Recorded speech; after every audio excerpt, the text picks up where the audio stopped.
সেই সময় চোখ ভরা পানি বুক ভরা বেদনা নিয়ে কাঁদতে বলেন, ইয়া রাসূলুল্লাহ হাবিবাল্লাহ, আমার একটু জাহান্নামের কথা মনে পড়ে গেছে, জাহান্নামের শাস্তির কথা মনে পড়েছে, জাহান্নামের ভয়ানক কথা মনে পড়ে গেছে। আপনি যে জাহান্নামের কষ্টের কথা বলেছেন, যে আযাবের কথা বলেছেন, সেই জাহান্নামের আযাবের কথা মনে পড়ে গেছে। আরে খাদিজা, কি করব সেদিন এই চিন্তার মধ্যে আছি। ইয়া রাসূলুল্লাহ হাবিবাল্লাহ, আমার আপনার কাছে তিনটে শর্ত আছে। এক নাম্বার শর্ত হলো, আমি যদি মারা যাই, আমি যখন ইন্তেকাল হব, আমি আমার ইন্তেকালের পরে আমার কাফনের কাপড়টা আপনার গায়ে জুব্বা দিয়ে বানিয়ে দেবেন। এটা হলো আমার এক নাম্বার শর্ত। দুই নাম্বার শর্ত হলো, আমার কবরটা যখন খনন করা হবে, কবরটা খনন করা হলে কবরের মাটিটা যখন প্লেন করা হবে, সমান করা হবে, সে সময় আপনি নামবেন, খালি গায়ে আমার কবরের মাটির উপর একবার গড়াগড়ি দেবেন। এটা হলো দুই নাম্বার। তিন নাম্বার হলো, ইয়া রাসূলুল্লাহ হাবিবাল্লাহ, আমার ইন্তেকালের পরে আমাকে যখন কবরে দাফন করা হবে, আপনার সাহাবীরা যখন চলে যাবে, আপনি কিন্তু যাবেন না, আপনি আমার মাথার তলায় বসে থাকবেন। আমার কবরে যখন মুনকার নাকির ফেরেশতা এসে তিনটে প্রশ্ন করবে, আমার তিনটে প্রশ্নের জবাবটা আপনি নিজে দেবেন। যদি এই তিনটে শর্ত মেনে নেন, তাহলে আমি খাদিজা আমার কান্না বন্ধ করব। এ তরুণ যুবকেরা, হে বাবা পুরানা, শুনে রেখে বাবা, জেনে রেখে দেন, আম্মা জান খাদিজা কুবরা, আম্মা জান খাদিজা কুবরা কেমন ভাবে জীবন যাপন করেছেন, কেমন নবীর প্রতি মহব্বত ভালোবাসা, কেমন স্বামীর প্রতি দায়বদ্ধতা, কেমন স্বামীর প্রতি মহব্বত ভালোবাসা। আম্মা জান খাদিজা কুবরা যখন ইন্তেকাল করেন, দয়ার নবী চোখ ভরা পানি, বুক ভরা বেদনা নিয়ে ঝরঝর করে কেঁদেছিলেন আর বলেছিলেন, আহারে আমার সুখের সাথে দুঃখের সাথে খাদিজা আমার ছেড়ে বিদায় নিল। হে তরুণ যুবকেরা, আম্মা জান খাদিজা কুবরা রাদিয়াল্লাহু তাআলা আনহা বাড়িতে বসে বসে কাঁদছেন। হে ভাইরা শুনেন, আল্লাহর নবীর স্ত্রী আম্মা জান খাদিজা কুবরা রাদিয়াল্লাহু তাআলা আনহা বাড়িতে বসে বসে কাঁদছেন। আল্লাহর নবী ওয়াজ করছেন। আম্মা জান ফাতিমা যোহরা রাদিয়াল্লাহু তাআলা আনহা ছোট বয়স আম্মা জান ফাতিমা ছুটে এসে আব্বা জানকে বলেন, আব্বা জান আপনি ওয়াজ করছেন, আর আম্মা জান বাড়িতে কেঁদে যারে আহারে কি স্বামী স্ত্রীর সম্পর্ক, কি মহব্বত। নবী আমার ওয়াজ বন্ধ করলেন, বললেন, বাবা ওয়াজ আমি স্টপ করলাম, আমার বাড়িতে একটু সমস্যা আছে, আমি আমার বাড়িতে চলে যাই। চলে গেলে বাড়িতে গিয়ে আম্মা জান খাদিজা কুবরা রাদিয়াল্লাহু তাআলা আনহার কান্নাটা বন্ধ করার চেষ্টা করলেন। দেখছেন, আপনার আমার ঘরে বউ কাঁদছে তো কাঁদছে, দূর বাবু কাঁদছে, কাঁদুকে জাপানে না, ইসলাম কি শিখিয়েছে? আপনার স্ত্রীর দুঃখ যন্ত্রণা কষ্টটা আপনাকে অনুভব করতে হবে। স্বামী স্ত্রীটা অনুভব করবে, স্ত্রী স্বামীটা অনুভব করবে। এর ইসলাম বুঝতে পারছেন? ছোট ছোট বিষয়গুলোর উপর গুরুত্ব দিতে হবে। ছোট ছোট বিষয়গুলোকে আপনাকে মাথায় রাখতে হবে। আপনার স্ত্রী আপনার ঘরের মেথো, রাঁধুনি, ধোপা আপনাকে জেনা ব্যভিচার থেকে বাঁচায়। তার ছোট ছোট ভুল ভ্রান্তিগুলোকে আপনাকে ক্ষমা করতে হবে। স্ত্রীকেও ভাবতে হবে, আমি আমার শ্বশুর বাড়িতে আছি, শ্বশুরটাই হলো আমার বাপ, শাশুড়ি হলো আমার নিজের মা, তাকে বাপ মায়ের থেকে বেশি ভালোবাসা দেব। জি হ্যাঁ, দেখবেন এই ঘরটা আর শাশুড়ি বৌমা, শাশুড়ি শ্বশুর বৌমাকে নিজের মেয়ে মনে করবেন, দেখবেন ওই ঘরটা জান্নাতের টুকরা হয়ে গেছে। আজকে বেশিরভাগ ভায়া মা সংসারে অশান্তি হয় এই শ্বশুর শাশুড়ি আর বৌমা, এই নিয়ে গন্ডগোল বেশি হয়। বাপজি আমার নবীর আদর্শ ফলো করুন। হে যুবকেরা, হে আমার পুরানা, হযরত আলী মুর্তজা কারামাল্লাহু ওয়াজহুকে একজন মানুষ এসে বলতে থাকে, হুজুর আমি আমার মেয়ের বিবাহ দেব, কোন বাড়িতে দিলে আমার মেয়ে সুখে থাকবে, আমার কলিজার টুকরা কন্যা সুখে থাকবে, কোথায় বিবাহ দেব? এই যুবকেরা শুনলেন না, প্রত্যেক পিতার কন্যা হলো তার পিতার কাছে রাজকন্যা। কথা ঠিক না ভুল? কথা ঠিক না ভুল বলে? প্রত্যেক পিতার কন্যা বাপের কাছে কন্যা হলো রাজকন্যা। কি জি? কন্যার মর্যাদা অনেক। যে ঘরে আল্লাহ কন্যা দান করে, সে কন্যা দান করার কারণে কন্যাকে সুশিক্ষায় শিক্ষিতা করে সুপাত্রে প্রস্তুত করলে নবী বলে কন্যার পিতা আর আমি নবী জান্নাতে পাশাপাশি ঘরে থাকবে। প্রত্যেক কন্যাই হলো বাপের জন্য রাজকন্যা। ছোট থেকে কোলে পিঠে করে মানুষ করে বড় হয়ে থাকে, বিবাহ দিতে হয়, সুপাত্রে প্রস্তুত করতে হয়। আর সেই ছেলে যদি, সেই স্বামী যদি স্ত্রীর উপরে মানে ওই কন্যার উপরে অত্যাচার করে, কোনো বাপ সহ্য করতে পারে না। এটা ভাবতে হবে প্রত্যেকটা পুরুষকে, প্রত্যেকটা যুবক ভাবতে হবে। এটা একমাত্র ঈমানদার না হলে হবে না। এই জন্য সংসারে এত অশান্তিগুলো হয়। আমাদের ভাবতে হবে। একটা পরের ঘরের মেয়েকে নিয়ে তুলেছে, তার যাতে কোনো অসুবিধা না হয় সেদিকে লক্ষ্য রাখতে হবে। শ্বশুর শাশুড়িকে দায়িত্ব নিতে হবে, তাহলে আল্লাহর দরবার পাওয়া যাবে না। মাথায় রাখতে হবে। ভাইরা আমার, বৌমারও দায়িত্ব আছে। আমি শ্বশুর শাশুড়িকে নিজের বাপ মায়ের থেকে বেশি ভালোবাসা দেব। আর শ্বশুর শাশুড়ির দায়িত্ব আছে আমার নিজের কন্যার থেকে বেশি ভালোবাসবো। সে বাপ মাকে ছেড়ে এসেছে, সেই বাপ মাকে ছেড়ে আসা কষ্ট যেন অনুভব করতে না পারি। এর নাম ইসলাম। আরে আমার নবীর ঘরে, আমার নবীর পরিজন স্ত্রী আম্মা জান খাদিজা বাড়ি কাঁদবেন আর আমার নবী ওয়াজ করবেন, এটা কখনো হতে পারে না।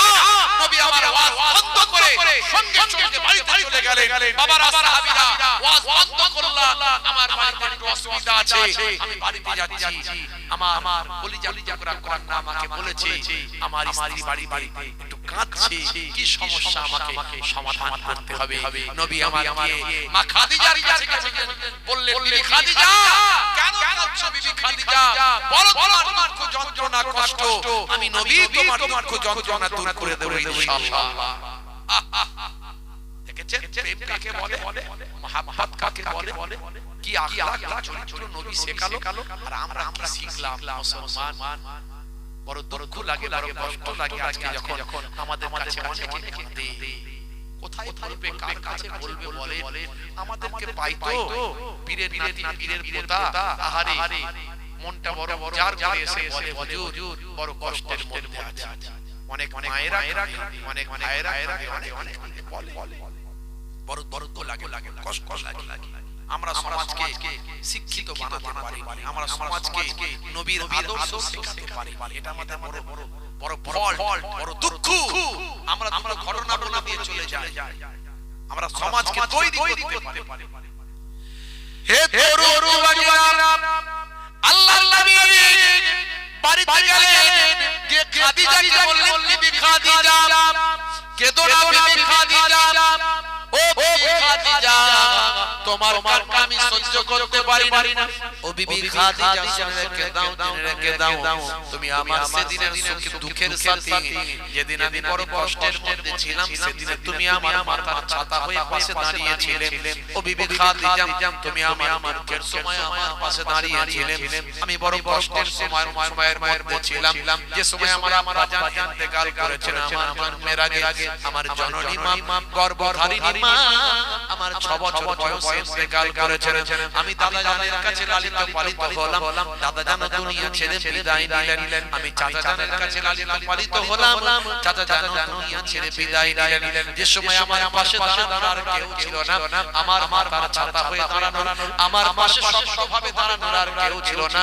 ও বিবি খাদিজা তুমি তো আমার পাশে দাঁড়িয়েছিলে, বলো বিবি খাদিজা তুমি কাঁদবে আর আমি নবী বাড়ির বাইরে মাইনে ওয়াজ করব এটা হতে পারে না। বিবি খাদিজা বলো বলো তোমার দুঃখ যন্ত্রণা কষ্ট আমি নবী এখনি দূর করব।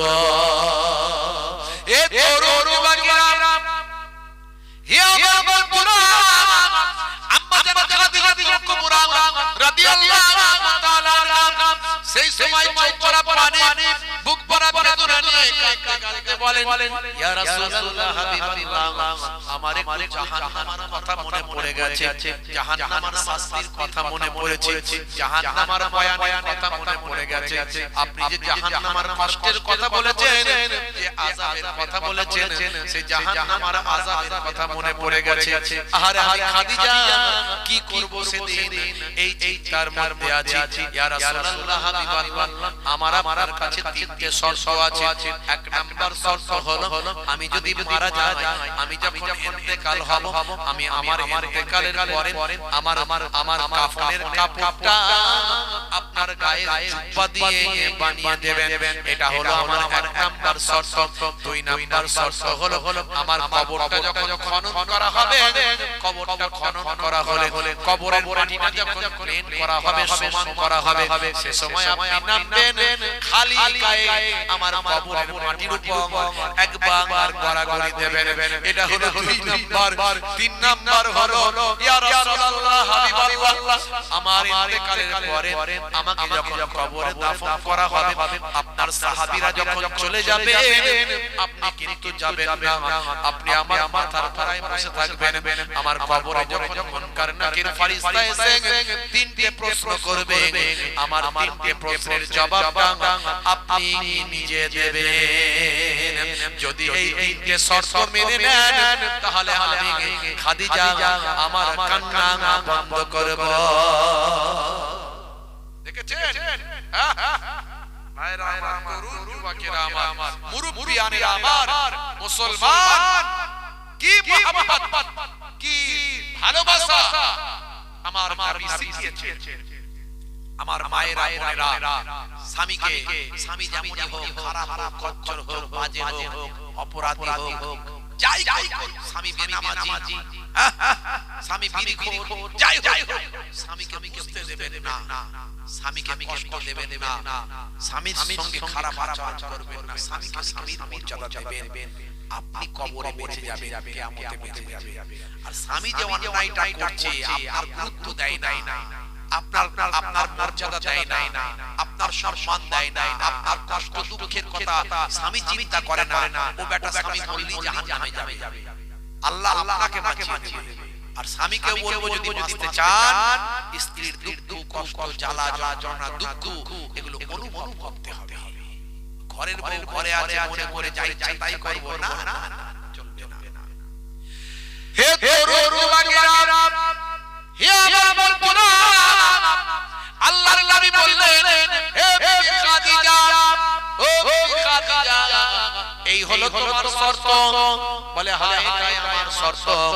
এই তিনটে শর্ত যদি আমার মেনে নেন তাহলে আমি কান্নাটা থামাবো। আমার জাহান্নামের কথা মনে পড়েছে, বুকটা আমার দুরুদুরু করছে। আল্লাহর নবী বলেন ও বিবি খাদিজা তুমি কান্না থামাও, আমি তোমার কাছে ওয়াদা করছি তোমার তিনটে শর্তই আমি রাসূলুল্লাহ পূরণ করব। জোরে হবে না?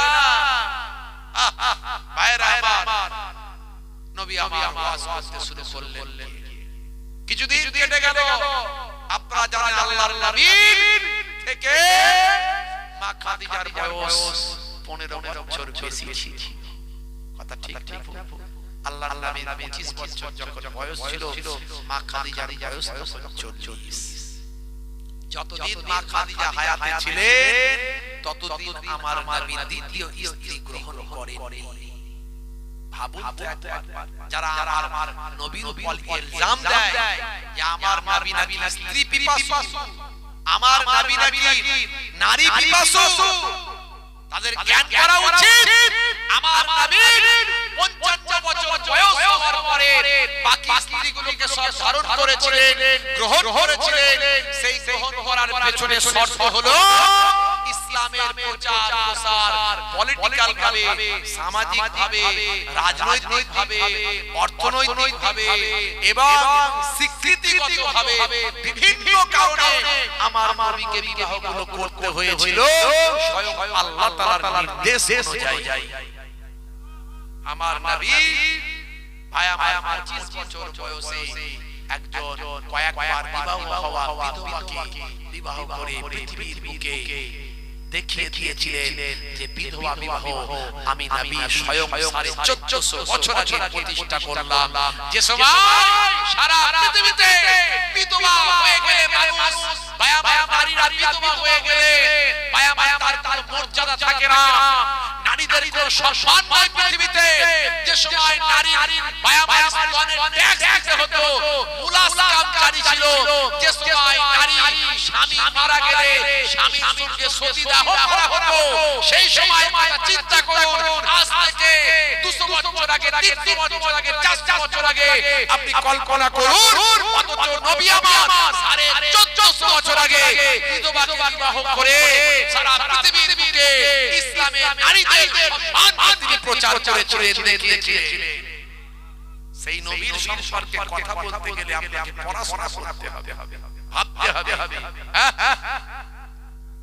আল্লাহর নবী 55 বছর বয়স যখন মা খাদিজা যখন ইন্তেকাল করেন, মা খাদিজার ইন্তেকালের পরে আল্লাহর নির্দেশে বাকি স্ত্রীগুলো তিনি গ্রহণ করেছিলেন। তার মধ্যে পলিটিক্যাল কারণ ছিল, সামাজিক কারণ ছিল, অর্থনৈতিক কারণ ছিল, রাজনৈতিক কারণ ছিল, স্বীকৃতিগত কারণ ছিল। যে কারণগুলোর কারণে আল্লাহর নবীর জন্য স্পেশাল অনেকগুলো বিবাহ করতে হয়েছে ইসলামের প্রচার প্রসারের জন্য। জোরে বলে সুবহানাল্লাহ। ওটা নবীর জন্য স্পেশাল। একটা মানুষ তার চিন্তা করুন, তার যৌবন বয়সটা পুরো পার হয়ে গেল একজন বিধবার সঙ্গে বিবাহ করে, একজন বিধবার সঙ্গে লাইফটা নবীর আমার কেটে গেল। আর সেই নবীকে কিছু মানুষ, কিছু জালেম তারা বলে নবী নাকি নারী পিপাসু। যারা বলছো তারা নিজেদের দিকে একবার তাকিয়ে দেখো, নিজেদের ধর্মগুরু, ধর্মীয় পণ্ডিত এরকম হাজারো উদাহরণ দেওয়া যাবে, তাদের দিকে একবার তাকিয়ে দেখো, তবে আমার নবীর কথা বলো। কেসিয়াস স্কেলের মতো মানুষ, টাইসনের মতো মানুষ, গ্যারি মিলারের মতো মানুষ, জেনিফারের মতো মানুষ, মাইকেল জ্যাকসনের মতো মানুষ, আসিফ আমলার মতো মানুষ, জুনায়েদ জামশেদের মতো মানুষ, মঈন আলী খানের মতো মানুষ, হ্যানুম্যানের মতো মানুষ, মিস্টার বেইলের মতো মানুষ, রিচমন্ডের মতো মানুষ, মরিস কাইরির মতো মানুষ, পৃথিবীর বিখ্যাত সেলিব্রিটি তারা আমার নবীকে নিয়ে অনেক গবেষণা করে নিয়েছে। তুমি যে কথাগুলো বলছো সেগুলো তারা অনেক গবেষণা করে আমার নবীকে সৎ, অনেস্ট এবং প্রশ্ন পাথরে যাচাই করে আমার নবীর মতো মানুষ পৃথিবীতে কেউ হয়নি আর হবে না বলে তারা আমার নবীর শিষ্য হয়েছে। ভাইরা আমার, তরু হে দেওয়ানা, হে আমার পুরাণ শুনে রেখে বাবা, জেনে রেখে দেন আল্লাহর নবীর স্ত্রী আম্মা জান খাদিজা কুবরা রাদিয়াল্লাহু তাআলা আনহা ইন্তেকাল করলেন। নবী আমার কেঁদে জারেজার হয়ে গেলেন। আহারে খাদিজা আমার সুখের সাথী, খাদিজা আমার দুঃখের সাথী, সেই খাদিজাকে আমি হারালাম। আমার আল্লাহ তাকে ডেকে নিয়েছেন, খাদিজা দুনিয়া ছেড়ে বিদায় নিয়েছেন। আম্মা জান খাদিজা ইন্তেকালের পরে নবী আমার অনেক কেঁদেছিলেন, চোখ দিয়ে নবীর আমার পানি ঝরঝর করে পড়েছিল। এ তরুণ যুবকেরা আল্লাহর নবী নিজের কাফন নিজের পা দিয়ে মা খাদিজা কাফনের কাপড়টা বানিয়েছিলেন। হে যুবকেরা, হে আমার পুরাণ, দুই নাম্বার শর্ত পূরণ করলেন। সাহাবীরা যখন আম্মা জান খাদিজা কুবরা রাদিয়াল্লাহু তাআলা আনহার রওজা মুবারক যখন কবরটা যখন খনন করলেন, কবরের মাটিটা যখন সমান হয়ে গেল, আল্লাহর নবী তখন কবরের মাটিতে নেমে পড়লেন, খালি গায়ে হয়ে গেলেন। মাহারে নবুয়ত ওয়ালা নবীর স্ট্রাপ ছিল পিঠে, নবীর ঘাড়ের নিচে আর পায়া আমার গলার ঘাড়ের নিচে এই যে উঁচু জায়গা, এখানে নবীর একটা আল্লাহর কুদরতি স্ট্যাম্প ছিল, একটা মাহারে নবুয়তের স্ট্যাম্প। সেখানে মুহাম্মদ রাসূলুল্লাহ বলে লেখা ছিল মুহাম্মদ সাল্লাল্লাহু আলাইহি ওয়াসাল্লাম আল্লাহর রাসূল। যে লেখাটা দেখার জন্য সাহাবায়ে কেরামেরা অস্থির হয়ে থাকতেন। নবী আমার তো খালি গায়ে থাকতেন না, কখনো কখনো স্পেশাল নবীকে খালি গায়ে হতে হয়েছে। আম্মা জান খাদিজা কুবরা রাদিয়াল্লাহু তাআলা আনহা রাউজা মুবারকে করা দেবার জন্য নবী আমার খালি গায়ে হলেন, কবরে নেমে গেলেন। নবী আমার ঝরঝর করে কেঁদে কেঁদে কবরটা দু চারবার কড়াকড়ি দিতে শুরু করলেন। খালি গায়ে নবী আমার কবরে কড়াকড়ি দিয়ে আম্মা জান খাদিজার জাতীয় শর্তটা পূরণ করলেন। আল্লাহর নবী আম্মা জান খাদিজাকে কবরস্থ করলেন। সাহাবায়েরা চলে গেলেন। নবী আমার চোরা পানি বড় বেদনা নিয়ে আম্মা জান খাদিজা কুবরা রাদিয়াল্লাহু তাআলা আনহাকে কবরস্থ করে মাথার কাছে চুপ করে বসে রইলেন। আহা বসে আছেন আল্লাহর নবীর বায়ামায়া কালকাল চোখখানা রুহানি চোখ, নবীর চোখটা আম্মা জান খাদিজার কবরের ভিতর প্রবেশ করালেন। এমন সময় দেখেন ফেরেশতা এখনো ঢুকছে না। ফেরেশতা যখন প্রশ্ন করবে আল্লাহর নবী জবাবটা দেবেন। এরই জন্য নবী আমার অপেক্ষা করছেন মাথার গোড়ায়। দীর্ঘ সময় ধরে ফেরেশতা কিন্তু প্রবেশ করছে না। নবী আমার সব করছেন আমার আপনার নবীকে আমার আল্লাহ সেই চোখ দিয়েছিলেন। আল্লাহর নবী এক সময় সাহাবায়ে কেরামদের বলেছিলেন ইন্নী আরা মা লা তারাউনা ওয়া আসমাউ মা লা তাসমাউন।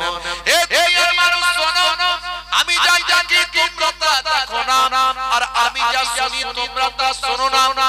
আমার নবী 63 বছর জীবন জিন্দেগিতে যখনই নবী আমার ঘুমিয়েছেন, নবীর চোখ দুটো ঘুমিয়েছে, নবীর অন্তর কখনো ঘুমায় নাই। তাই আল্লাহর নবী ওযু না করলেও কোনো অসুবিধা ছিল না। নবীর প্রাণ কখনো ঘুমায় না, আত্মা কখনো রূহ কখনো ঘুমায় না, অন্তর কখনো ঘুমায় না।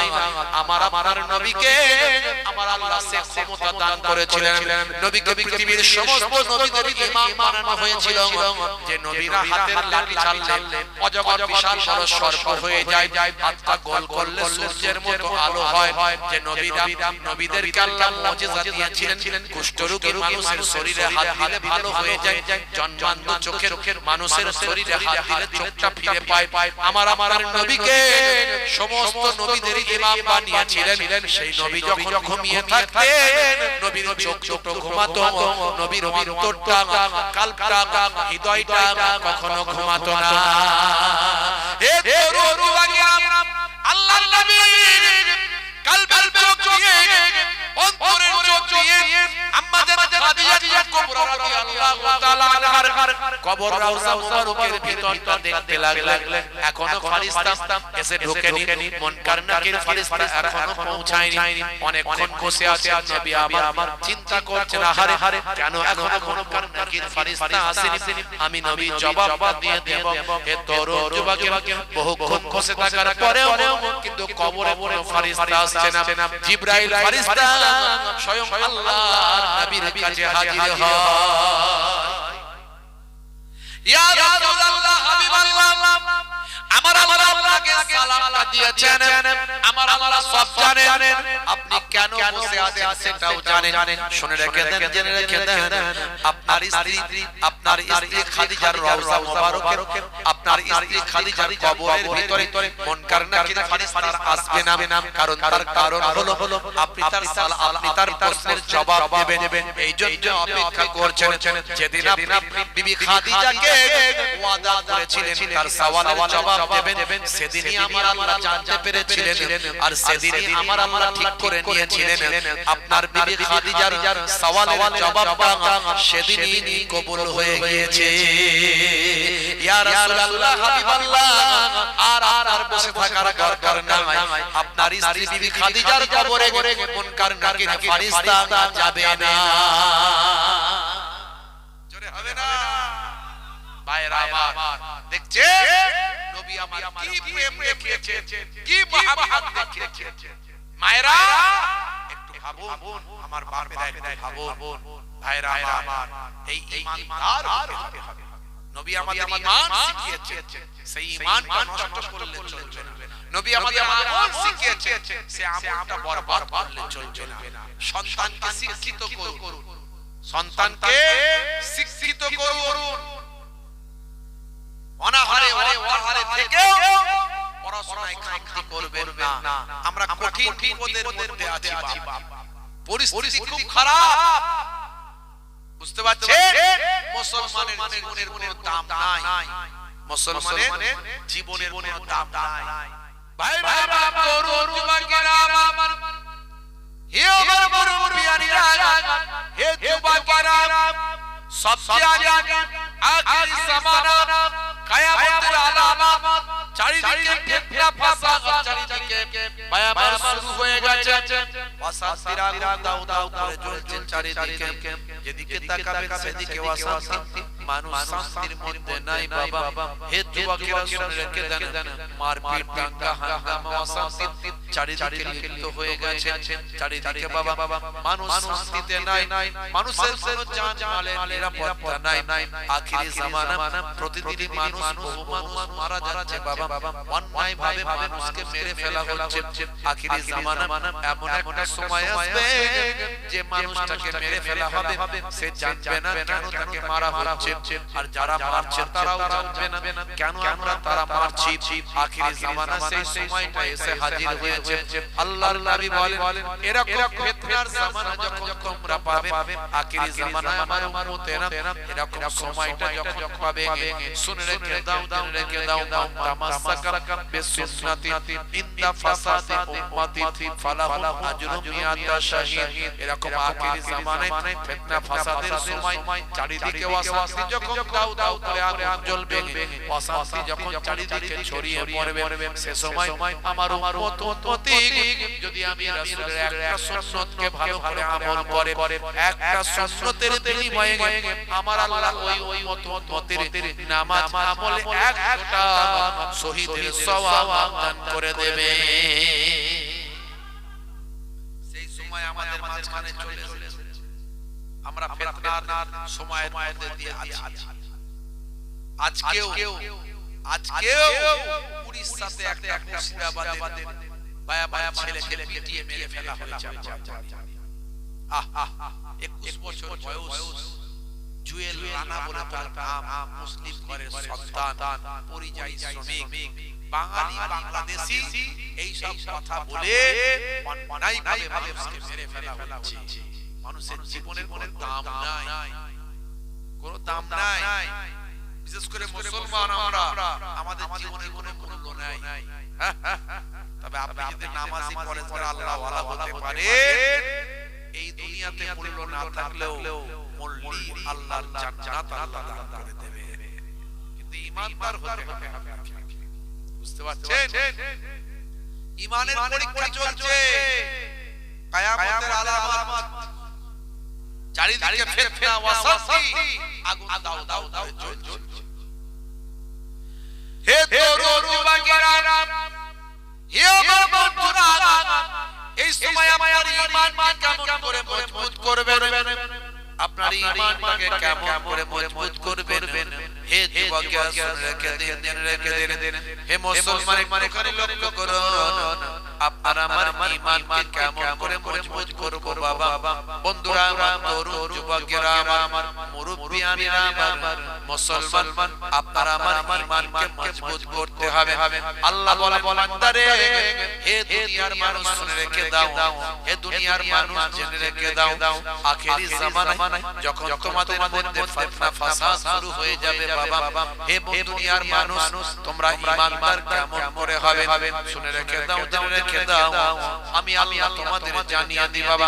আমার আল্লাহ কোরআন আজিজের ভিতরে বললেন, হে দুনিয়ার মানুষ, فليعبد رب هذا البيت الذي أطعمهم من جوع وآمنهم من خوف। খোদা লাগলে আমি তোমাদের খাওয়াবো, আর ভয় পেলে আমি তোমাদের রক্ষা করব, যদি তোমরা আমি আল্লাহ আমার ইবাদতটা করো।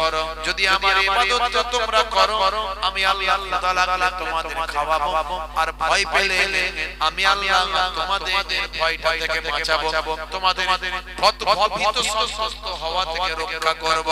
হে তরুণ যুবকেরা, হে আমার বন্ধুরা, শুনে রেখে বাবা জেনে রেখে দেন, আমার আল্লাহ কোরআন মাজিদের অন্য জায়গায় বললেন, হে মানব, তোমাকে আমি পৃথিবীর সর্বশ্রেষ্ঠ করে সৃষ্টি করলাম।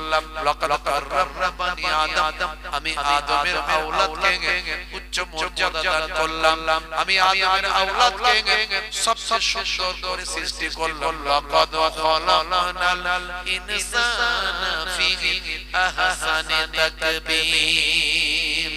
হে তরুণ যুবকেরা, আল্লাহ বলছেন বান্দারে, তোমাদেরকে এক কাতরা নাপাক পানি থেকে সৃষ্টি করলাম, তোমাদেরকে আমি আল্লাহ ওয়া খালাকনাকুম আজওয়াজা, আমি আল্লাহ তোমাদেরকে জোড়ায় জোড়ায় পয়দা করলাম, তোমাদের জন্য জমিনকে আমি বিছানা বানিয়ে দিলাম, তোমাদের জন্য আকাশকে ছাদ বানিয়ে দিলাম, কত কুদরতি ক্ষমতা আমি আল্লাহ তোমাদের দান করলাম, এই পৃথিবীর বুকে যা কিছু আছে সব তোমাদের জন্য নিয়ামত করলাম। হে তরুণ যুবকেরা, হে আমার বন্ধুরা, তোমাদের জন্য আমি ফসল খাদ্যদ্রব্য সব কিছু আমার দুনিয়াতে নিয়ামত দান করলাম। তোমরা নামাজ পড়ো, নামাজটা শেষ হয়ে গেলি ফায়জা কুদিয়াতিস সালাত ফানতাসিরু ফিল আরদ, জমিনে তোমরা ছড়িয়ে পড়ো, আবতাগু মিন ফাদলিল্লাহ, তোমরা আমি আমার নিয়ামতের তালাশ করো, তোমরা জমিনের উপর ছড়িয়ে পড়ো, তোমরা আমার নিয়ামতের তালাশ করো। যাও যাও, তোমাদের জন্য আমি নিয়ামত দান করেছি। ওরে বান্দা শুনে রেখে দাও, এই সব কিছু দিয়েছি, তার বিনিময়ে তোমাদের কাছে একটা জিনিস চেয়েছি, বান্দা তোরা আমার ইবাদত করবে। মা খালাকাতুল জিন্না ওয়াল ইনসা ইল্লা লিয়াবুদুন। এত কিছু দিয়েছি, তার বিনিময়ে একটা জিনিস চেয়েছি, সেটা হলো তোরা আমার ইবাদত করবে।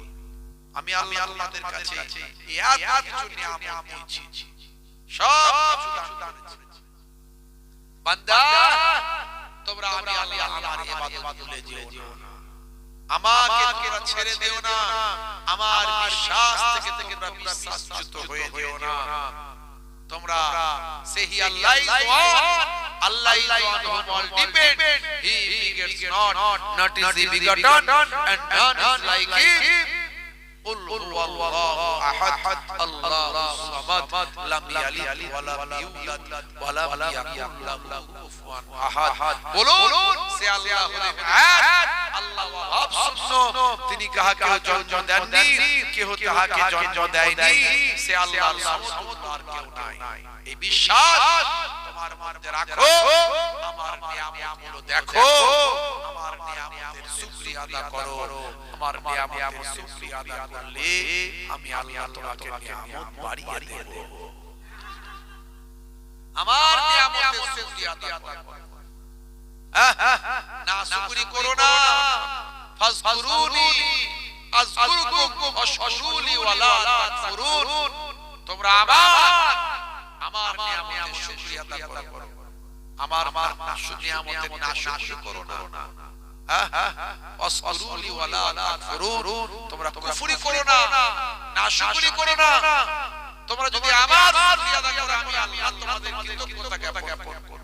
ভাইরা আমার, তরুণ যুবকেরা আমার, হে যুবকেরা, হে আমার বন্ধুরা, শুনে রেখে বাবা জেনে রেখে দেন, কোরআন মাজিদ পড়ুন, কোরআন মাজিদ নিয়ে গবেষণা করুন। পৃথিবীর বুকে বড় বড় অথার পণ্ডিতেরা কোরআন মাজিদ নিয়ে গবেষণা করে তারা আজকে পৃথিবীর বিখ্যাত মানুষ হয়ে গেছে। তারা আজকে পৃথিবীর বড় বড় অথার পণ্ডিত নায়ক গায়কেরা কোরআনের প্রেমিক হয়ে গেছে। এ তরুণ যুবকেরা, হে আমার মুরব্বিয়ানেরা, বড় বড় অথার পণ্ডিতেরা তারা কোরআন মাজিদ নিয়ে গবেষণা করছেন। কোরআন মাজিদ আল্লাহ প্রদত্ত কিতাব, সেই কোরআন মাজিদ সম্পর্কে আমার আল্লাহ বলেছেন, নাহানু নাযালনা যিকরা ওয়া ইন্না লাহু লাহাফিজুন। এই কোরআন মাজিদ আমি আল্লাহ নাযিল করেছি, আর এর হেফাজতের দায়িত্বটাও আমি আল্লাহ নিজেই গ্রহণ করেছি। হে যুবকেরা, কয়েক বছর আগে আপনারা দেখেছেন কাবা শরীফের চত্বরে একজন মানুষ বারবার কাবা তওয়াফ করছে, আল্লাহর বাইতুল্লাহ শরীফ তওয়াফ করছে, ইহরামের কাপড়টা তিনি পরে আল্লাহর বাইতুল্লাহ শরীফ তওয়াফ করছেন।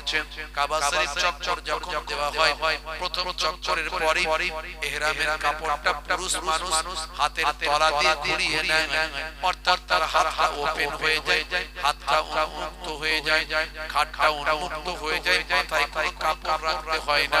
হে তরুণ যুবকেরা, তখন মানুষজন দেখে একজন মানুষ তিনি কাবা ঘর তওয়াফ করছেন, তার ঘাড়েতে ট্যাটু করা, হাতেতে ট্যাটু করা, সারা শরীরটাই তার ট্যাটু করা। বাইরে আমার রং করা থাকলে, শরীরে যদি রং করা থাকে তার ওযু হয় না, আর ওযু না হলে নামাজ হয় না। এই যে আমার মহিলারা মায়েরা এই যে হাতে নখ পালিশ দেয় অনেকে, এই নখ পালিশ দিলে কি ওযু হবে? যেমন হবে, আর ওযু না হলে নামাজ হবে না। এই জন্য আমরা বলি আপনি যে গাছের মেহেদি পাতা, এই মেহেদি পাতা দিয়ে আপনি হাতটা লাল করতে পারেন।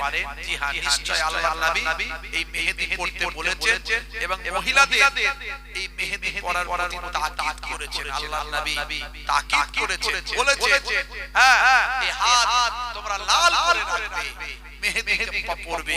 মেহেদি গাছ, এই গাছ থেকে মেহেদি পাওয়া যায়। এখন তো মেহেদি গাছের কালার এমনি অটোমেটিক পাওয়াও যায়, তো এই মেহেদি পরা যায়।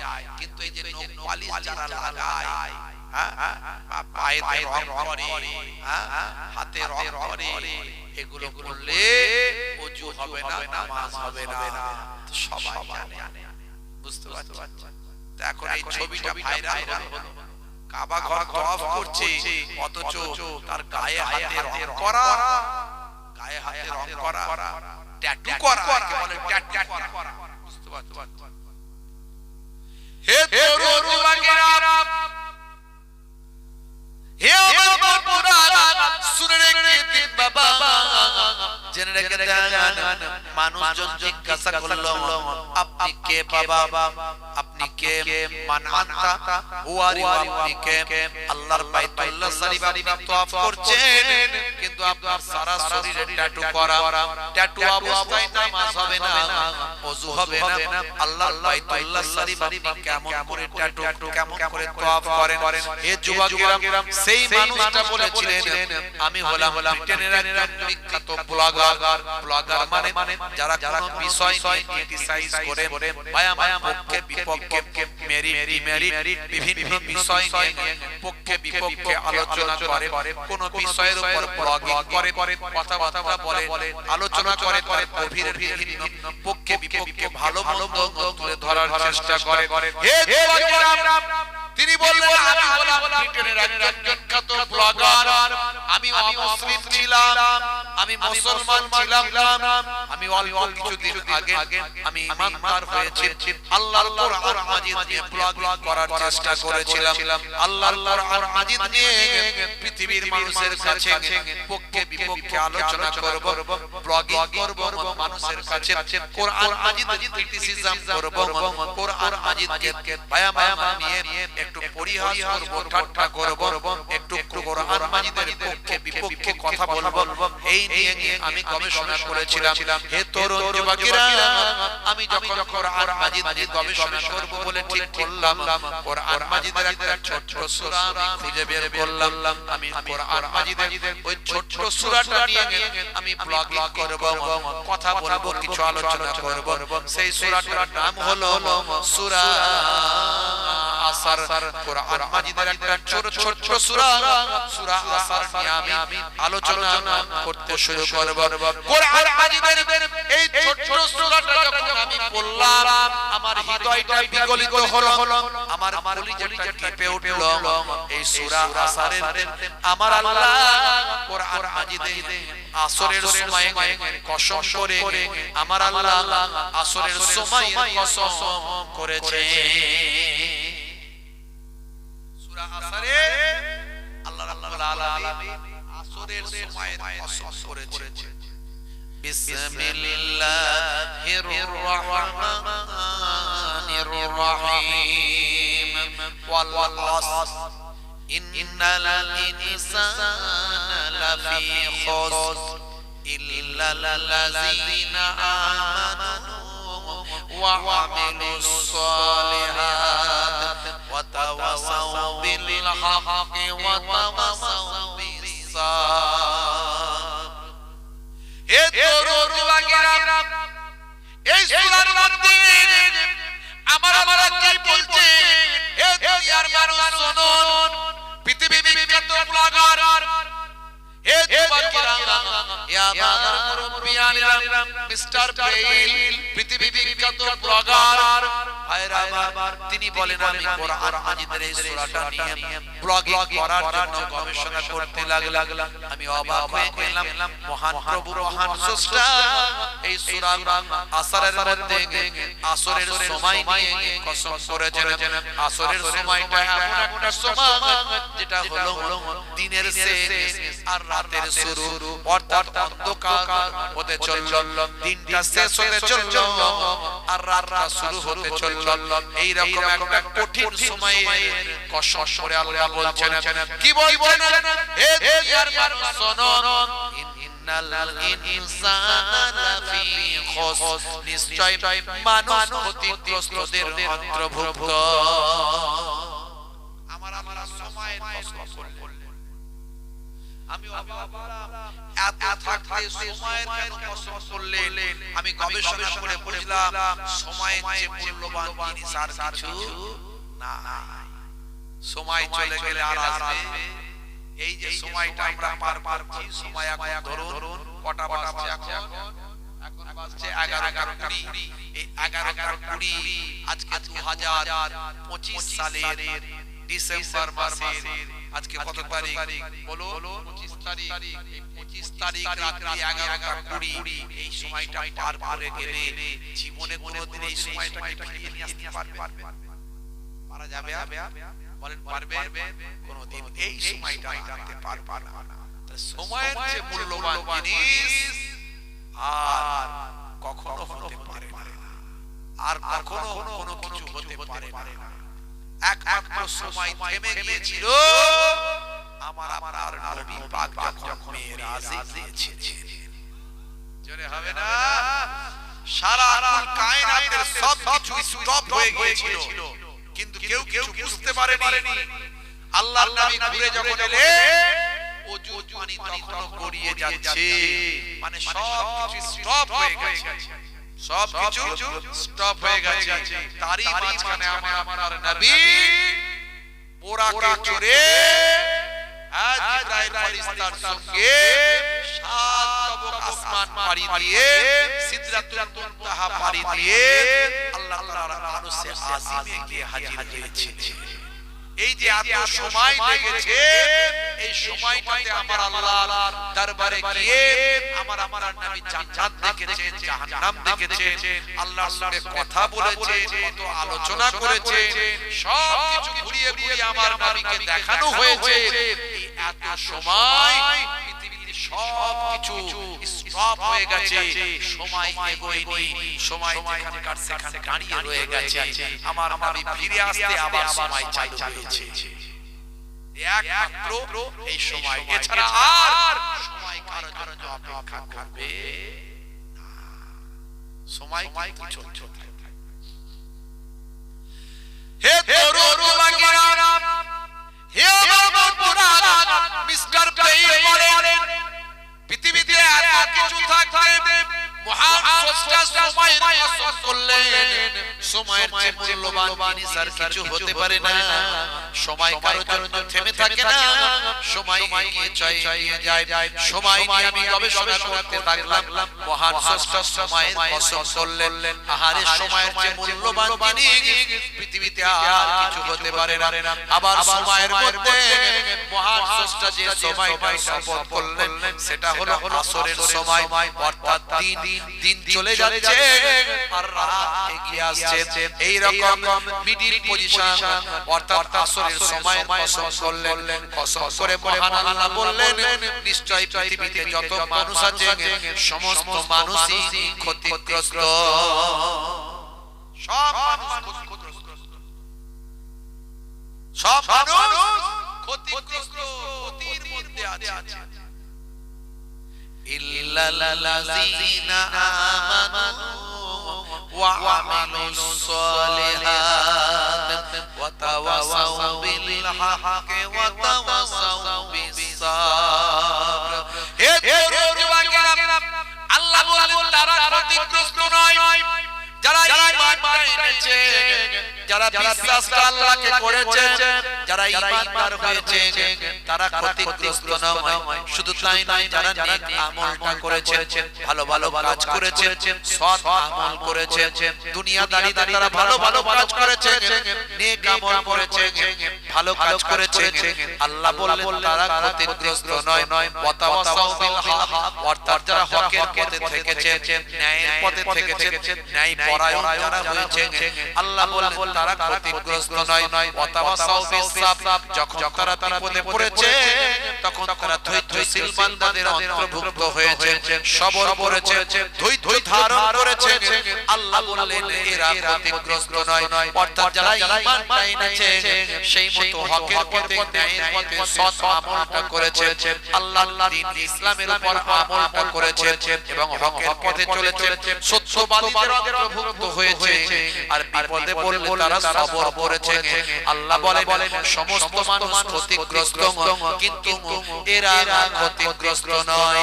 এই সূরাটা পড়ে আমি গবেষণা শুরু করলাম, আমি অবাক হয়ে গেলাম। পৃথিবীর সব কিছু থাকতে মহান স্রষ্টা সময়ের টাইম নিয়ে গবেষণা নিয়ে তিনি কসম করলেন, সময়ের কসম করে বললেন পৃথিবীর সব মানুষ ক্ষতিগ্রস্ত যারা বিশ্বাস করেছে মহান আল্লাহকে এবং যারা হকের পথে থেকেছে, যারা ভালো ভালো কাজ করেছে এবং বিপদে পড়লে ধৈর্য ধারণ করেছে।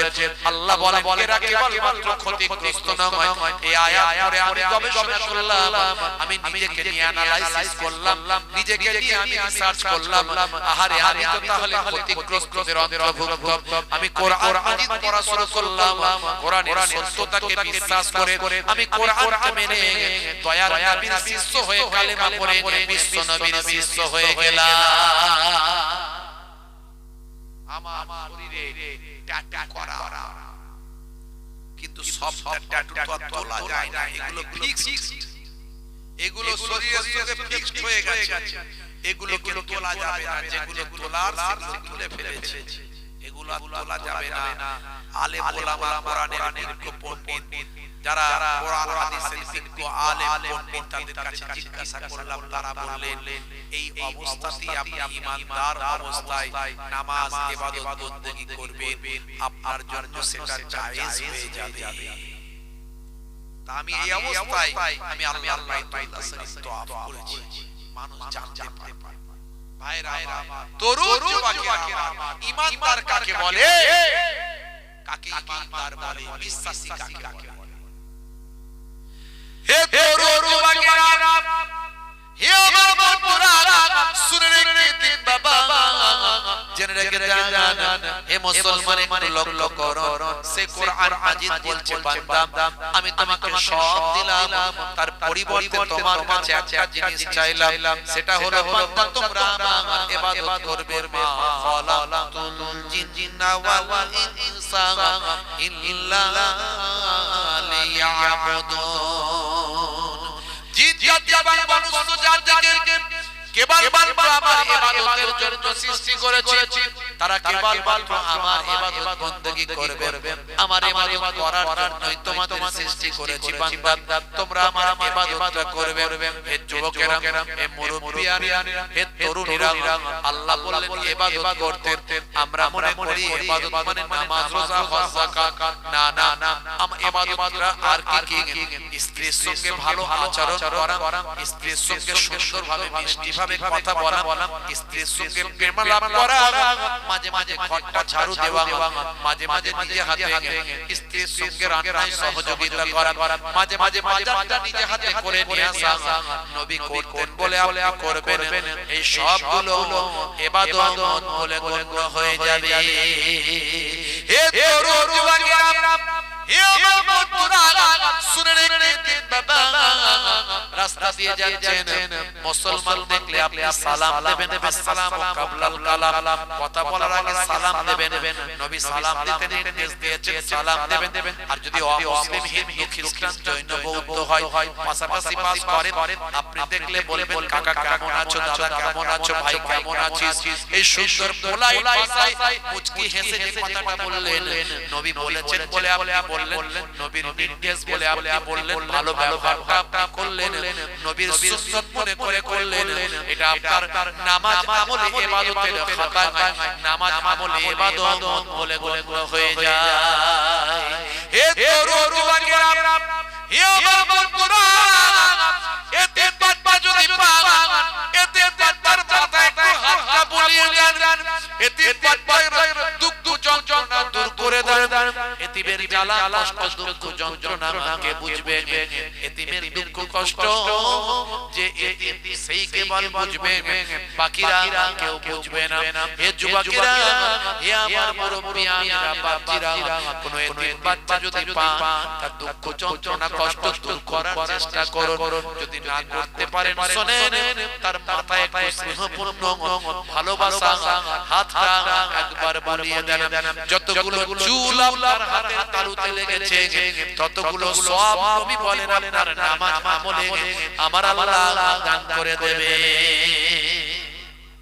ইবাদত আমি আপনি মনে মনে শুধু নামাজ পড়লি মনে জান্নাতে চলে যাবে হ্যাঁ কত নামাজি জাহান্নামে যাবে জানেন কত নামাজি নারীওয়ালা জুব্বাওয়ালা এই আমাদের মতো জুব্বাওয়ালা কত জাহান্নামে যাবে কারণ নামাজ পড়েছিল রোজা রেখেছিল মানুষের প্রাণটাকে চাচা দিয়েছিল মানুষের হক নষ্ট করেছিল পিতামাতার সঙ্গে মামলা আছে না নাই বাপের সঙ্গে মামলা ছেলে আমার নিজের দেখা বড় বড় মাওলানা বড় বড় কি বলছেন আপনি বিরাট বড় মাওলানা যতবার পরীক্ষা দিয়ে ততবার ফার্স্ট সেকেন্ড থার্ডের মধ্যে র‍্যাঙ্ক এই রকম আমি বানানো গল্প বলছি না আমি নাম বলবো না আমার সব জানছি বাপের সঙ্গে মামলা বাপ মারা গেল মামলা খেয়ে মারা গেল বাবা ভাই এখন ভাইয়ের সঙ্গে মামলা চলছে বুঝতে পারছেন অত সহজ নয় আত্তাকওয়া নবী বলেছেন তাকওয়া এখানে তাকওয়া এইখানে থাকে বড় আলেম বলি হবে না ইবলিস শয়তানের থেকে বড় আলেম কে হতে পারে বলে দেখি ইবলিস শয়তানকে আল্লাহ মুআল্লিমুল মালাকুত করেছিলেন ফারিস্তাদের টিচার বানিয়েছিলেন একটা জিন হয়ে ফারিস্তাদের টিচার চিন্তা করতে পারে তাহলে বড় আলেম বলি হবে না বড় হাজী গাজী বড় দাড়ি বড় চোখা হলি হবে না বাবা এই জায়গাটা ঠিক রাখতে হবে বুঝতে পারছেন আপনার চাল চলন আখলাক আপনার জীবন ব্যবস্থা আপনার ব্যবহার আচার যেন নবীয়ানা তরিকায় হয় আপনার জীবনটা বদলে যায় এই জন্যই তো বলি ভাই টিচার হয়ে যান না হলে ছাত্র হয়ে যান মাঝামাঝি থাকবেন হয় ওস্তাদ হয়ে যান হয় টিচার হয়ে যান না হলে ছাত্র হয়ে যান মাঝামাঝি থাকবেন মাঝামাঝি থাকলে বিপদ কোন দিকে যাবে ঠিক করতে পারবেন এই জন্য বুঝতে পারছেন অত সহজ নয় শরীরের অসুখ হয়েছে সোজা ডাক্তারের কাছে চলে গেলেন সোজা ডাক্তারের কাছে চলে গেলেন কিন্তু মনের অসুখটা কে সারাবে কলবের অসুখটা কে সারাবে আত্মার রোগটা কে সারাবে রূহের অসুখটা কে সারাবে আপনি বুঝতেই পারছেন না আপনার রুহে কত বড় ক্যান্সার হয়ে বসে আছে। আপনি ধরতেই পারেননি আপনার রুহে কত বড় ক্যান্সার হয়ে বসে আছে, ধরতে পারেননি।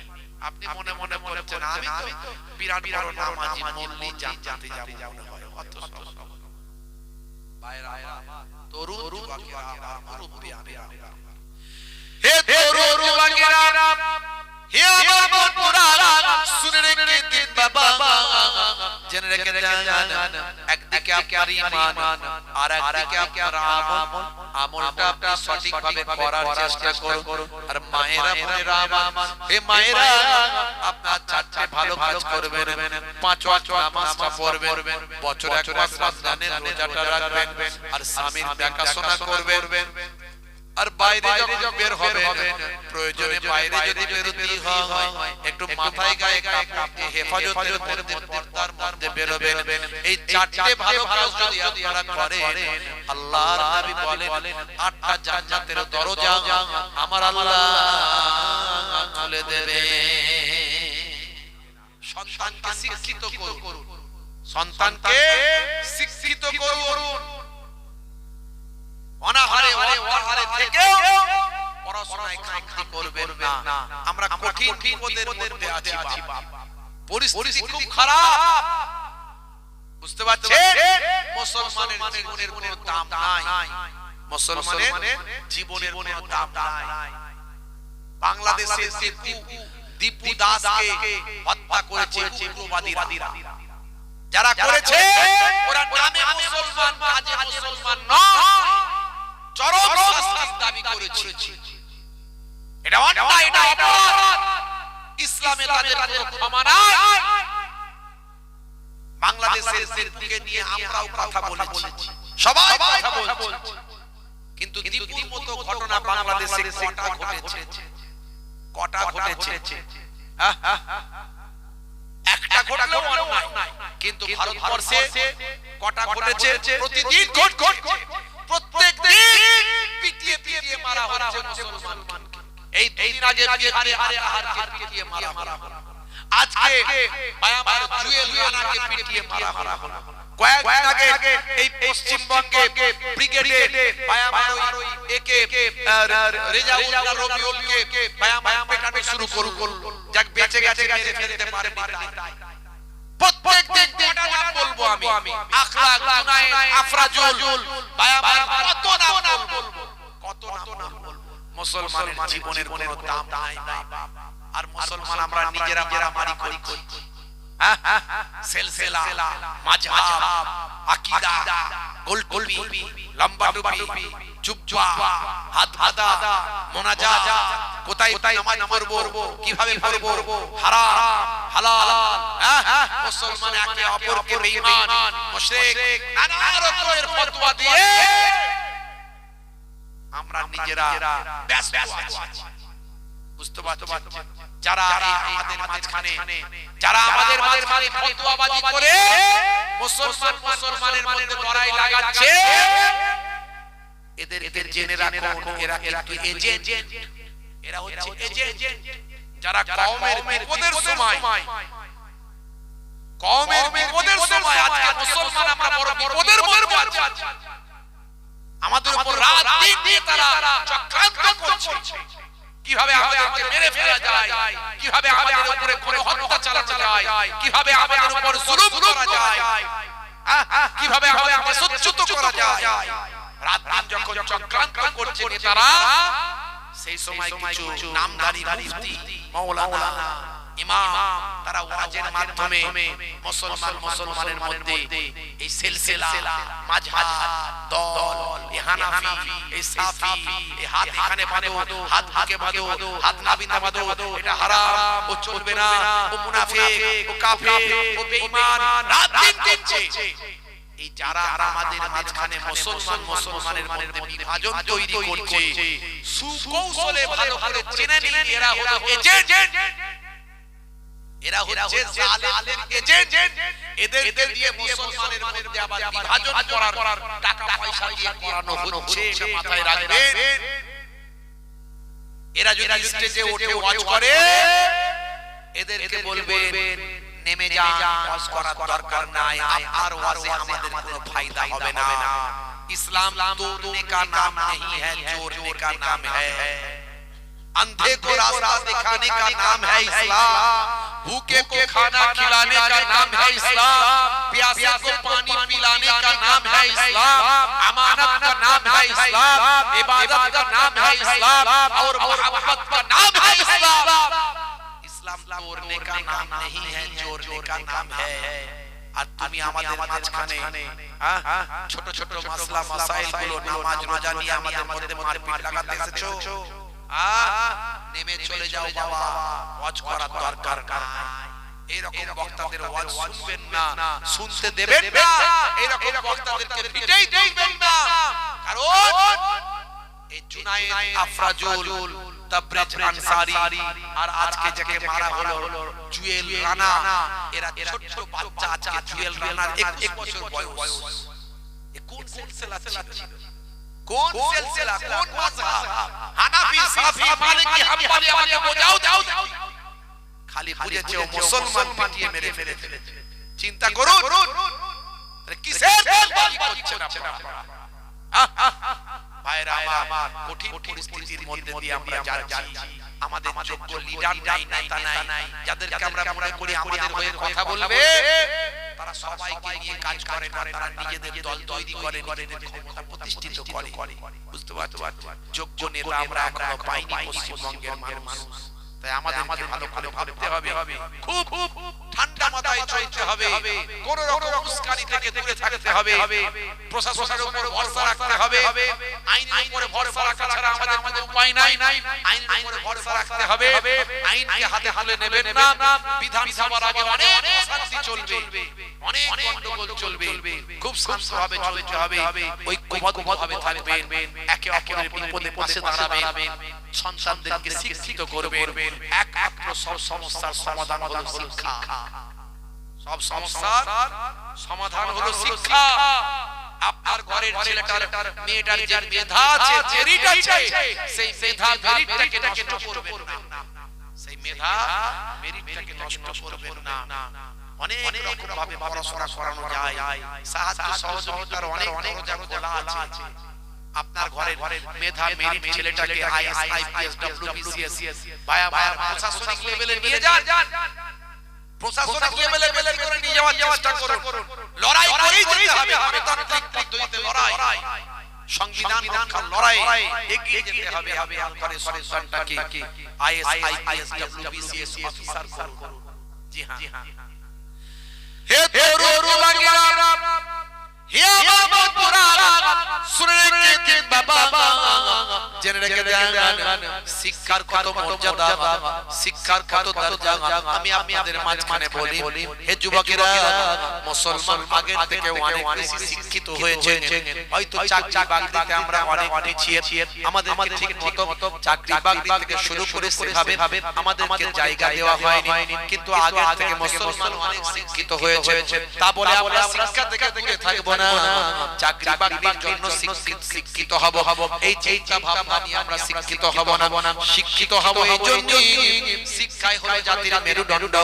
আর শিক্ষা গ্রহণ করতে আল্লাহ বলেছেন, নবী বলেছেন, আল্লাহর নবী বলেন, উতলুবুল ইলমা মিনাল মাহদি ইলাল লাহাদ, মায়ের কোল থেকে মৃত্যুর কোল পর্যন্ত শিক্ষিত হতে থাকো। তালাবুল ইলমি ফরিদাতুন আলা কুল্লি মুসলিমিনা মুসলিমাত, প্রত্যেকটা মুসলমান নর নারীর জন্য ইলম জ্ঞান অর্জন করা হলো ফরজ। কারণ শিক্ষিত হলে হাজারটা রাস্তা খুলে যায়, আপনার ইনকামের হাজার পথ খুলে যাবে, আপনি সঠিক পথের দিশা পেয়ে যাবেন। হে তরুণ যুবকেরা, শিক্ষার বড় আজও বেশি অনেক শিক্ষিত হতে হবে। আগের থেকে শিক্ষার হার বেড়েছে, তবু আরো বেশি আমাদের শিক্ষিত হতে হবে। একটা ছোট উদাহরণ দিয়ে আপনাদের মাঝখানে, হে তরুণ যুবকেরা, ইয়া আমার মুরব্বিয়ানেরা, জায়গাটা হলো গুজরাট। গুজরাটের ভাবনগর বলে একটা জায়গা আছে সেখানে ভায়া দোস্ত তরুণ যুবকেরা গোখিয়া বলে একটা গ্রাম আছে সেই গ্রামে একটা গরিব কৃষক পরিবার এসটিএসসি ফ্যামিলি নিম্ন সম্প্রদায় গরিব কৃষক পরিবারের একটা সন্তান তার ছোট সন্তানটা হলো ভায়া আমার তিনটি ভায়া আমার 3 ফুট লম্বা তার নাম হলো গণেশ এই গণেশের হাইট হলো মাত্র 3 ফুট অর্থাৎ বামুনে যাকে বলা হয় যাকে বামুনে বলা হয় যাকে ভায়া মাকে চোকার বলে কিংবা বলে বেউনে বলে এই তরুণ যুবকেরা 10 ভায়া মাত্র 3 ফুট লম্বা তার আর লম্বা শরীর হয় না দেখতে ছোট মতো শরীর এই জন্য লোকে তাকে বেউনে বলে বা তাকে জোকার বলে এই তরুণ যুবকেরা ছোট বেলা থেকে তার মেধা অনেক মেরিট অনেক বুদ্ধি আছে তীক্ষ্ণ ব্রেন ছোট থেকে পড়াশোনা সে ভালোই করে আসছে বাবা এক দেখা গেল হঠাৎ করে সেই ভাই আমার গণেশের পিতার কাছে একদল অফিসার লোকের মানুষ এসে হাজির হলো কোথা থেকে এসেছো তোমরা বলে আমরা সার্কাস থেকে এসেছি অমুক নামি দামি সার্কাসের আমরা হলাম অফিসার আমরা এসেছি আপনার ঘরের এই ছোট সন্তান এই গণেশ তার হাইটটা হলো মাত্র 3 ফুট তাকে আমরা জোকারের কাজে লাগাতে চাই সে তো আপনার ঘরে বেকার কোনো কাজের নয় তার জন্য আপনাকে আমরা 5 লক্ষ টাকা আপনাকে দিচ্ছি টাকা গণেশের বাপের সামনে ফেলে দিয়েছি এই 5 লাখ টাকা আর আপনার ছেলের কোনো দাম নাই ছেলে আর কাজ করবে কিছু করতেও পারবে না তো ওই সন্তানকে আমাদের দিয়ে দিন আমরা সার্কাসে তাকে কাজে লাগাবো বুঝতে পারছেন গণেশকে আনতে এসেছে সার্কাসের অফিসার কষ্ট হচ্ছে আপনাদের একটু হবে না শেষ করে দেব পেছনের দিনের মানুষ কি বলছে হবে আর আপনারা কি বলছেন বলেন হবে না শেষ করে দেব হবে বলছেন আচ্ছা কারা চান্না হাত তুলে দেখান তো দেখি অনেক মানুষ চাই না বলছে সত্যি চাচ্ছে নাকি না চোখে চলে যাবে চান চোখে গেলে হবে মশগুল হয়ে দরুদ শরীফ আল্লাহ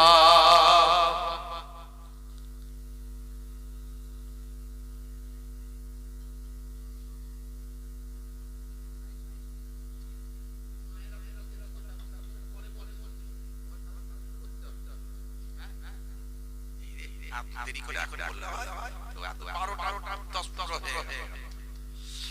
12 রবিউল আউয়ালে রহমত ওয়ালা নবী এলো রে সাফাত তাজ পরে জামিনে বরকত ওয়ালা নবী এলো রে ভাই এলো রে কাউসার ওয়ালা নবী এলো রে জোরে হবে না ওই আকাশ বাতাস চন্দ্র তারা ওই রাত বলে ও গো প্রভু দাও না আমার মাঝেতে দিন বলে ও গো প্রভু দাও না আমার বুকেতে দিন ও রাতের মাঝেতে দিন ও রাতের মাঝেতে এলে নবী সুবহ সাদেকে 12 রবিউল আউয়ালে রহমত ওয়ালা নবী এলো রে সাফাতের তাজ পরে জামিনে বরকত ওয়ালা নবী এলো রে ভাই এলো রে কাউসার ওয়ালা নবী এলো রে জোরে হবে না ওই আকাশ বাতাস চন্দ্র তারা খুশিতে তারা মেতেছে আসমানি হুরফারি সিতারা দেখার করে উকি মেরেছে দাদু মুত্তালিব খুশি হয়ে খুশি হয়ে মক্কাবাসীর দাওয়াত করেছে 12 রবিউল আউয়ালে রহমত ওয়ালা নবী এলো রে সাফাতের তাজ পরে জামিনে बरकत वाला नबी एलो रे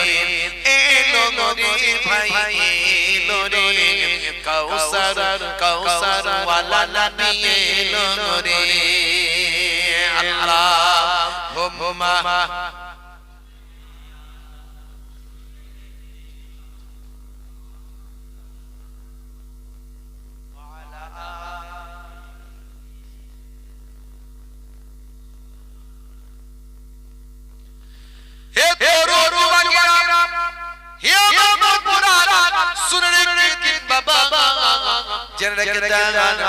गुजरातेर भाभनगरेर बखिया नामक एलाकाय पायरा गणेशेर पितार काছে 5 লক্ষ টাকা ছুঁড়ে দিয়ে সার্কাসের অফিসাররা বলে আপনার এই সন্তানের তো কোনো দাম নাই এই সন্তানকে আমাদের কাছে দিয়ে দিয়ে আমরা সার্কাসের কাজে লাগাবো সার্কাসের জোকার বানাবো এ তরুণ যুবকেরা এখন যোগ্য সন্তানের যোগ্য পিতা সেই সময় বলেছিলেন আমার সন্তানকে আমি এই কোটি কয়েক টাকা নিয়ে তোমাদের কাছে আমি বিক্রি করতে পারবো না যাও তোমাদের টাকা নিয়ে তোমরা চা খেয়ে চলে যাও আমার সন্তান কোনো পণ্যদ্রব্য নয় যে আমি আমার সন্তানকে তোমাদের কাছে বিক্রি করে দেব হতে পারে আমার সন্তান দেখতে ছোট বেউনে ছোট কিন্তু আমার সন্তান আমার মুখে থাকবে আমার সন্তানকে তোমাদের কাছে বিক্রি করব না যোগ্য পিতার কথা যোগ্য পিতার মতো বক্তব্য দিয়েছিল হে যুবকেরা কতজন গরীব বাপ এটা বলতে পারে বলুন তো দেখি কতজন গরীব বাপ এটা বলতে পারে বলুন তো দেখি সেদিন ইচ্ছা করলে 5 কোটি টাকা তার হয়ে যেত গণেশকে বিক্রি করে দিত গণেশকে দিয়ে তারা হয়তো তারা মারতো ধরতো কত কি অত্যাচার জুলুম করত তাকে দিয়ে অমানুষের তাকে দিয়ে কাজ করাতো কারণ যেহেতু বিক্রি করে কত শিক্ষা আছে বাবা মার হে তরুণরা সেই দিক থেকে গণেশ ঠিক করেছিল পড়াশোনা করি আমাকে মাথা উঁচু করে দাঁড়াতে হবে আমাকে আমার পিতার সম্মানকে রক্ষা করতে হবে সেই ছোট বাচ্চাটি ভাইরা আমার তরুণ যুবকেরা আস্তে আস্তে বড় হয়েছিল কিন্তু তার হাইটটা তার প্রায় আমার লম্বাটা তার 3 ফুট ছিল 3 ফুটের থেকে বেশি সে লম্বা হয়নি কিন্তু তার বয়সটা বেড়েছিল পড়াশোনা করতে করতে মাধ্যমিক পাস করেছিল এইচএস পাস করেছিল তার ছোট ছোট হাত তাড়াতাড়ি লিখতে পারবে না এইজন্য সে রাইটার নিয়েছিল রাইটার দাবি করেছিল মানে লেখক কোন এক কাউকে লেখাবে সে লিখে দেবে আর ইনি বলবেন এইভাবে রাইটার পরীক্ষা দেওয়া যায় এই তরুণ যুবকেরা এরপরে যখন উচ্চ মাধ্যমিক কমপ্লিটের পরে নিটের প্রিপারেশন নিতে লাগলো ডাক্তারি পড়ার জন্য ডাক্তারি পরীক্ষায় পাস করার জন্য পড়াশোনা করতে লাগলো সেই সময়তেও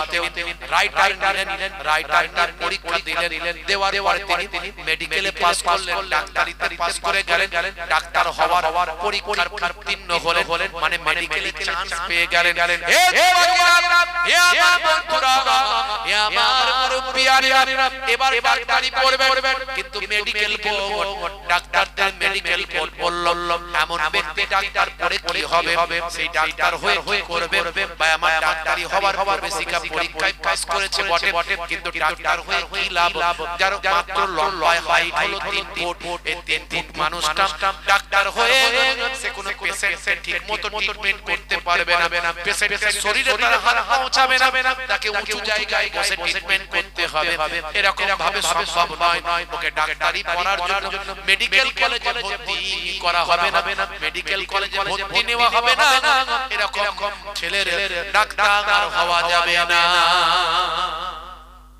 কিন্তু গণেশের পিতারও প্রবল ইচ্ছা গণেশের ইচ্ছা আমি ডাক্তার হব আইনজীবী হলো অ্যাডভোকেটের সঙ্গে কথা বললো অ্যাডভোকেট বললো হবে না মানে দেশের আইনে কোথাও লেখা নাই যে লম্বাই ছোট হলে সে ডাক্তারি পড়তে পারবে না মেধা যার আছে যার মেরিট আছে সেই চান্স পাবে সেই পড়াশোনা করবে নিশ্চয় হবে চলো সুপ্রিম কোর্টে মামলা হবে সুপ্রিম কোর্টে মামলা করলো ভাইরা আমার হে তরুণরা কোর্টের রায় এলো সেখানে বলা হলো হাইট দেখে নয় ডাক্তার হবে মেরিট দেখে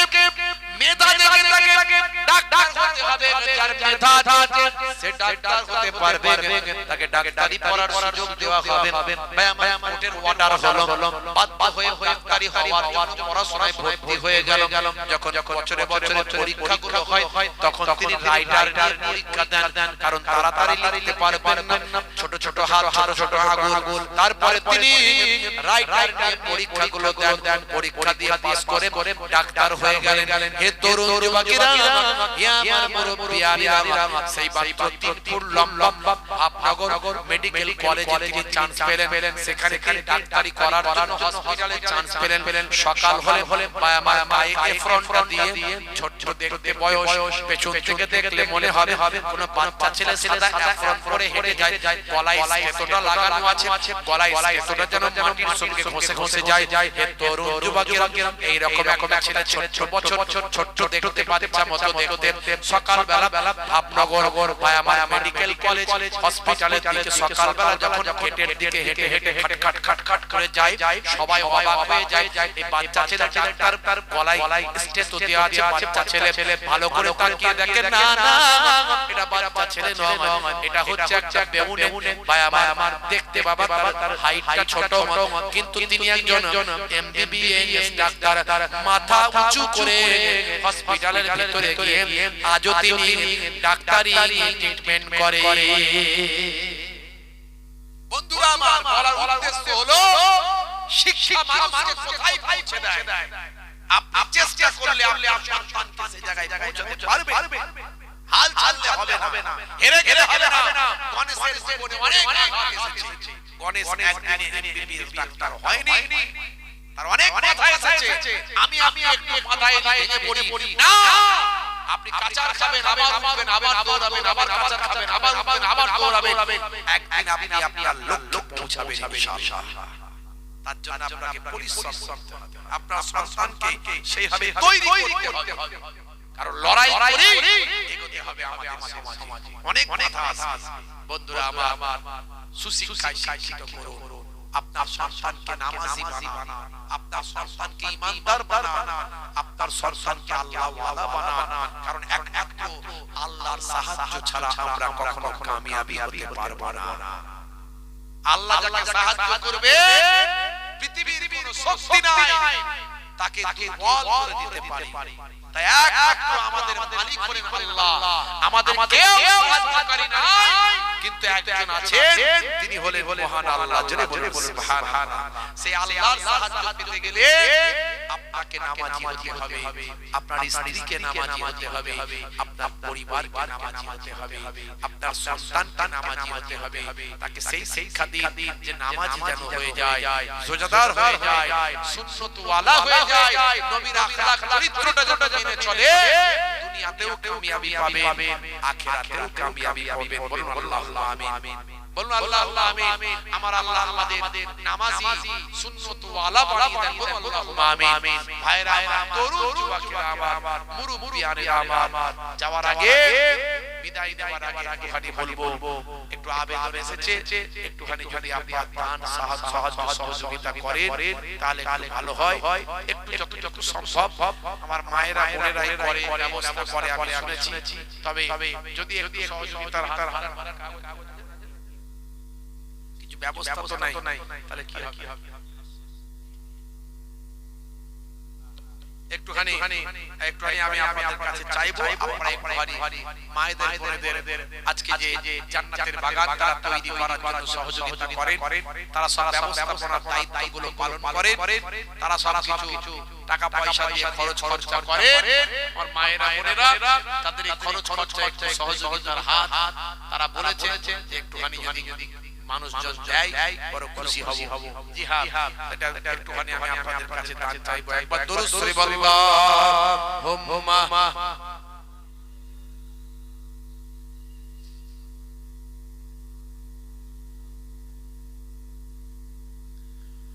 ওয়া আলা আলি সাইয়্যিদিনা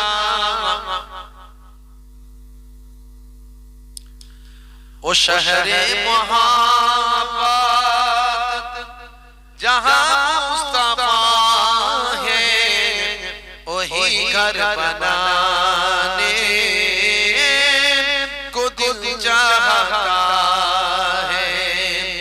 शहरे मोहब्बत जहां मुस्तफा है वही घर बनाने को दिल चाहता है। वो सोने से कंकर वो चांदी सी मीठी नजर में बसाने को दिल चाहता है।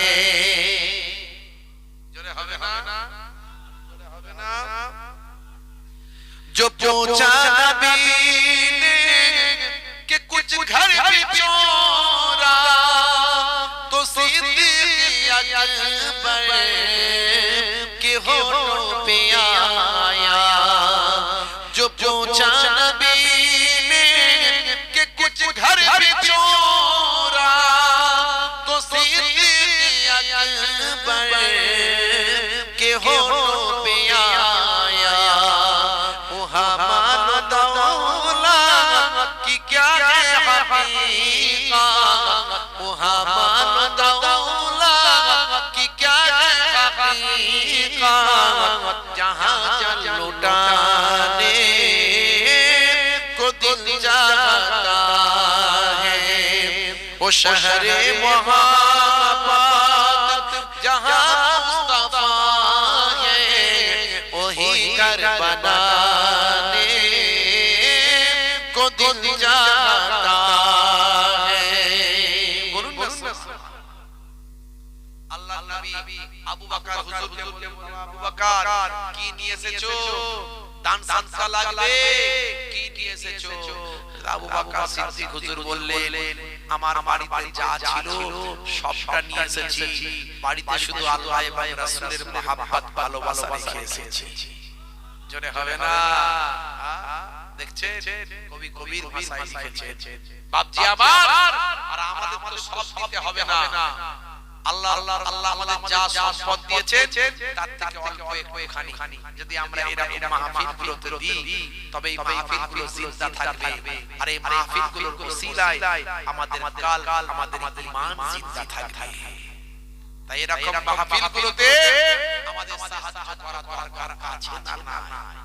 জি জি বলে দরকার আছে। তবে আমাদের ঈমান আমল ঠিকভাবে চলবে, আমাদের আকীদা আমাদের বিশ্বাস ঠিক থাকবে, আমাদের কাল জিন্দা থাকবে। তাই এই জান্নাতের বাগানে দিলে আপনার কমে যাবে না। আল্লাহর কোরআন মাজিদ বলছে, মান জাআ বিল হাসানাতি ফালাহু আসরু আমসালিহা। বান্দা এক দিলে আমি আল্লাহ তোমাকে 10 দেব। জোরে বলে সুবহানাল্লাহ। হাদিসে কুদসির মধ্যে এসেছে একের বদলে 10, 100, 700 বেহিসাব মালে মালামাল করে দেবেন আল্লাহ। জোরে বলে সুবহানাল্লাহ। ভাইরা আমার, তরুণ যুবকেরা আমার, মুরব্বিয়ানেরা আমার, সেই জান্নাতের বাগানে একটুখানি সহযোগিতার হাত বাড়ান। 5 জন পাক পাঞ্জাতন আহলে বায়াত যাদের বলা হয়, সেই পাক পাঞ্জাতনের রূহানি নেক নাজারের ফয়েজ যেন আল্লাহ নসিবে করেন। দোয়া চাইবো আমার নবী